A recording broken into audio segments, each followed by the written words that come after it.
Welcome to the New Earth Entrepreneurs Podcast, where innovation meets sustainability. Building a better tomorrow, today. We interview change makers and visionary leaders redefining success for the planet. Here you'll find inspiring stories and solutions that matter. Welcome to the New Earth Entrepreneurs. Welcome to the New Earth Entrepreneurs Show. Today's guest is Bill Harper, CEO of Brand Boss HQ. Bill is a strategic storyteller helping companies move beyond features to emotionally resonate with their customers. At Brand Boss HQ, he's transforming how brands engage with their audience using storytelling to set companies apart in competitive markets. Today we'll hear about Bill's journey, the power of storytelling and branding, and how Brand Boss HQ makes high-level branding accessible for growing businesses. Welcome, Bill. Thank you so much for having me. It's good to be here. Absolutely. Thanks for joining me today. I'm excited to hear more about Brand Boss HQ and your approach to storytelling and branding. In an overview, Brand Boss HQ's mission is centered around strategic storytelling. Could you share what inspired you to start Brand Boss and the role storytelling plays in helping businesses achieve their potential? Yeah, I fell madly in love with the development of story early on in my career. And what I realized was that the most successful businesses were the ones that didn't just talk about their product. They were the ones that tapped into the way that we communicate with each other or engage with each other. And those brands that do that, they have such a more powerful resonance with their target audience. You think back to Budweiser's "What's Up" spot, that became so famous. And the question is, why and how does that kind of advertising sell? Why does that work? And the reason is because we see ourselves in it. It can be a funny execution like that. It can be Dove's Real Beauty campaign where people start questioning the status quo definitions of what are pretty. So it can be playful, it can be serious, it can be insightful. But when businesses put that kind of awareness and engagement, the emotional engagement and storytelling first, they outperform everybody. In fact, Jim Stengel, former CEO of Procter & Gamble, did an exhaustive 10-year study that showed that brands that activate a higher purpose in all they do outperform the S&P 500 by 400%. So this notion that storytelling is sort of this fluffy thing for big brands that have endless budgets is actually not true at all. And groups like Dollar Shave Club and Poopery and Liquid Death have all proven that when you start with story, that consumers, they can't help but watch. And whether your consumer is a client, a customer, or a traditional consumer in a direct-to-consumer sense is irrelevant. We're all people, and we are captivated by story. We can't help it. Yeah, absolutely. Such a foundational, I think, back to early childhood and stories that really grasp for understanding, that we use stories to try to illustrate both real world skills and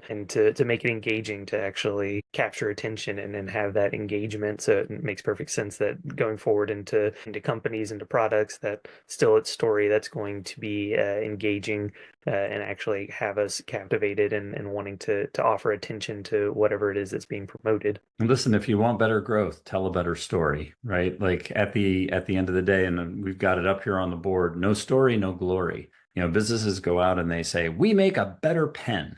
Well, that doesn't do anything for anybody, right? But if you tell a story about, people who write upside down for a living and they're sick and tired of shaking their pen down because their pen doesn't work, then all of a sudden this pen becomes special and you get the relationship between this pen as the hero to a problem scenario. And that's exactly the way that this structure works for businesses. And it can be that way for literally every business. Over 34 years, I've worked with over 500 companies on virtually every subject matter in every vertical. And this I have seen work for painters that are worried about compliance, and I've seen it work for cancer test results, and I've seen it work for luggage, and I've seen it work for food, and I've seen it work for cars, and I've seen it work for jewelry. The point is that we relate through story. And you said it a moment ago, right? All the way back to the way that we're taught language and morals through fables and stories, and the structure of that, our religion, our politics, our friend groups, they're all story-based. Businesses just tend to forget that when they go to promote themselves, and they skip the story and they try to go right to, we have, our blender has 5 speeds and those guys only have 3 speeds, and therefore you should feel an emotional attachment to us. That's not the way it works. I feel like we're getting down into some really great core ingredients for businesses to be considering. Uh, I've got another question here for you. So your Yeah. approach to branding often focuses on emotional resonance. Why? And we're already commenting on this, but why do you think storytelling is such a powerful tool for connecting with audiences? You've already Well, commented. yeah, but I think it bears repeating. Brand. Let me say it this way: a brand only exists for one of two reasons. It either makes something possible or it makes something go away. And for those of you who are new to brand, like really think about that for a second, right? Nobody buys software because they want software. Nobody needs software in their life per se. They buy software because their boss is on their back about not being able to get their TPS reports done on time.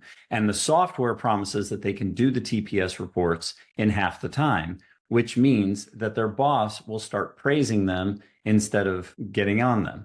And so they buy the software so that they can make their problem go away. That's the way that we all work. Or we join a gym because it promises to make us look like the Soloflex guy or Arnold Schwarzenegger or whatever. Either a brand can make something possible or it can make something go away. And at its fundamental basic level, that's every business. So the faster you're able to tell that story, this is what we make possible, this is what we make go away, the faster people understand what you're trying to do on their behalf. The faster that they understand what you're trying to do on their behalf, the faster they understand the value, and they can begin getting excited about, you fit into my world this way, which we perceive as selling themselves in. So if I tell you about a great idea and you get excited about it and you start asking me questions about how it works, we've successfully made the transition from me engaging you emotionally, and now you're getting into the logic of the features, the benefits, the costs, the deliverables, the timelines, all the things that businesses want to talk about, which are step two. It's just they skip that first step thinking if they talk about the features and benefits, it will be so obvious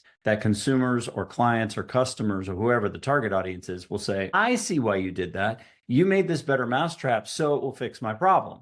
But we don't make those kinds of cognitive jumps. So you have to tell people we're Volvo. We make safe cars for people who want to drive safe cars. And then consumers go, got it, got it. You guys think about safety, and Porsche thinks about performance, and Prius thinks about saving the world one gas tank at a time. Check. And that's how that storytelling structure benefits business. I don't want to direct your initiatives. I almost feel if I had a short little snippet video of this for like my podcast interviewees, for example, could make a huge difference. And I'm not going to name names. I did have somebody I was speaking with recently. Details, minutia, facts, names of things that I was like, I don't know what that is. But they're very the technical jargon that they're involved in their world and Yeah, that they find important, and it's great. But yeah, that narrative, if they could start with the narrative and hook me into, like, again, just like what you're talking about, what they're doing, what their mission is, what they're trying to help make happen or take away. Yeah, I think that because sometimes I felt like my eyes glaze over, and I'm like, I can imagine for listeners, like, yeah, we haven't gotten that emotional connection to sure. what's really happening. So if you Yeah. have about a little you probably already have something, but that's something that I can think. I'm like, wow, a great practical application right now is just for prepping people to be on an interview, to think about how it is that they're about to share their story, engage with listeners and other people. You bet. And I'll keep rolling because I got a little list of questions here to check in with you. So you've successfully productized Brand Boss's services for small medium businesses and small medium enterprises. What are you most proud of in making enterprise level branding more accessible? Business leaders all share the same thing. So here's an interesting statistic. There are 41,000 enterprise-sized businesses in the United States, give or take. 41,000. That's businesses over roughly 500 people or 800 people. There are 33.2 million small and medium-sized businesses. Okay. That means that the enterprise businesses that most companies aspire to work with represent only 1% of the business that actually transpires in the United States with respect to the number of businesses that are out there. So there are, maybe this is an easy way to say it, there are way more grains of sand than there are lifeguard chairs, right? Which is in essence the relationship that I'm talking about. So better to find a solution for the grains of sand. And that's exactly what we have endeavored to do by taking the structure that those big groups use to be and to have become and to maintain their success. When you boil that off to some fundamentals that you can give to a small group, what happens is they get organized faster. Their teams become aligned easier. They start making sales faster, and therefore they grow. So they perceive it as scale, right? Oh my gosh, I was trying to hit this thing. I kept bumping into a ceiling, or I couldn't figure out what I was supposed to say or how to say it, and I can't realize my dream. The more we're able to give these things to those people, the faster they're able to realize their dream. Not everybody wants to be a Nike.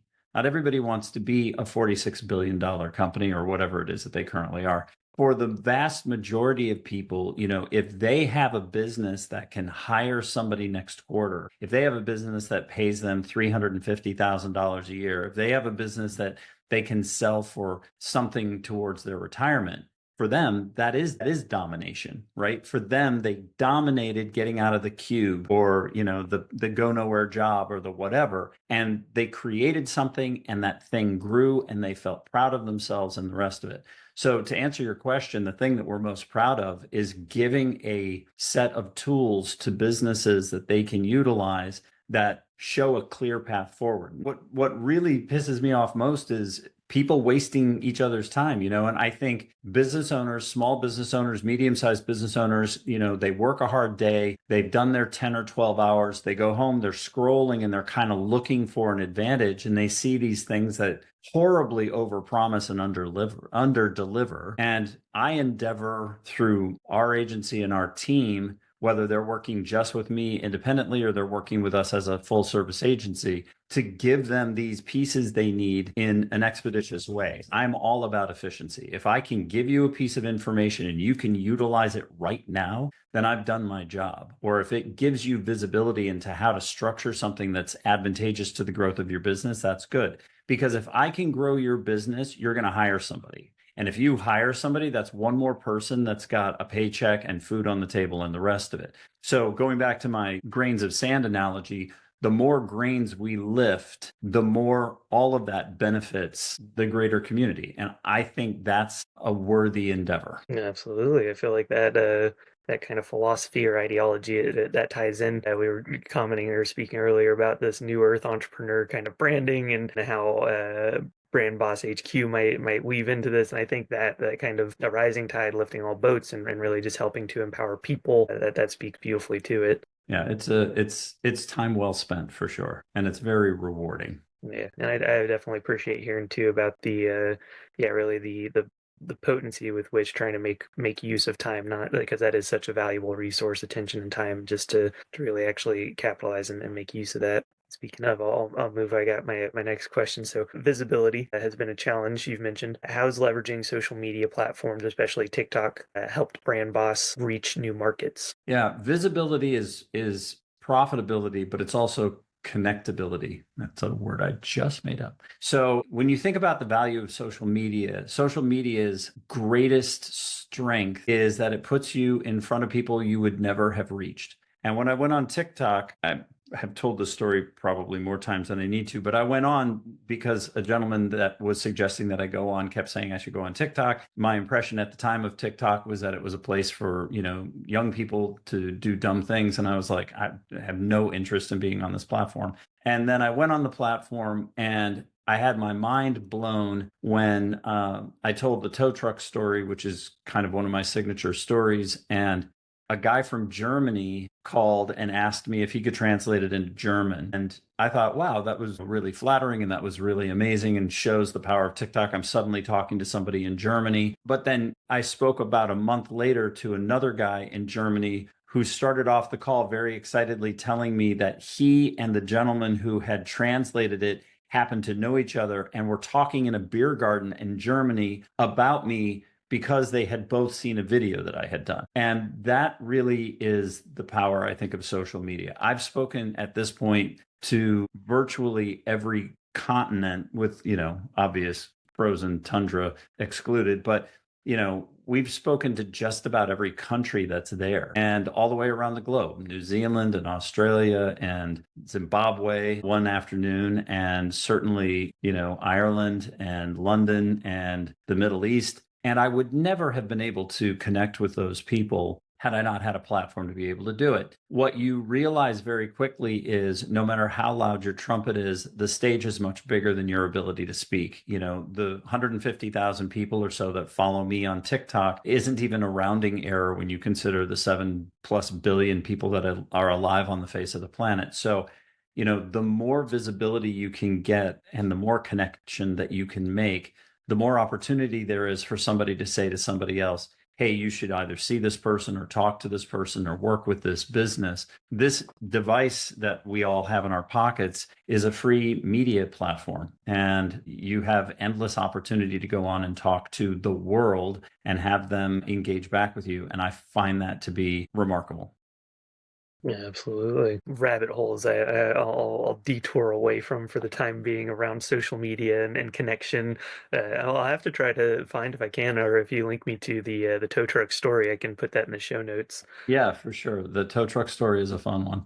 Awesome, awesome. Well, just a couple more here in challenges kind of category. Competing in the digital space can be tough. How do you approach building and maintaining Brand Boss HQ's visibility and relevance in today's fast-paced market? In my opinion, that all comes down to edutainment. And I speak about this a lot, but at this moment in time, the only thing that we do is TikTok and Instagram for outreach. None of it is paid. So everything that we have done to this point has been sharing insights, how-to, worthwhile information, what I refer to as giving away the farm. I want people to hear how this works so that they can either do it themselves in the event that they're truly bootstrapping and they don't have resources to be able to hire an agency, or if they're going to hire an agency, that they know how to be a proper client for that agency. I find that the more I share, the more people step into a better understanding of how to utilize the tool called strategy or marketing or sales,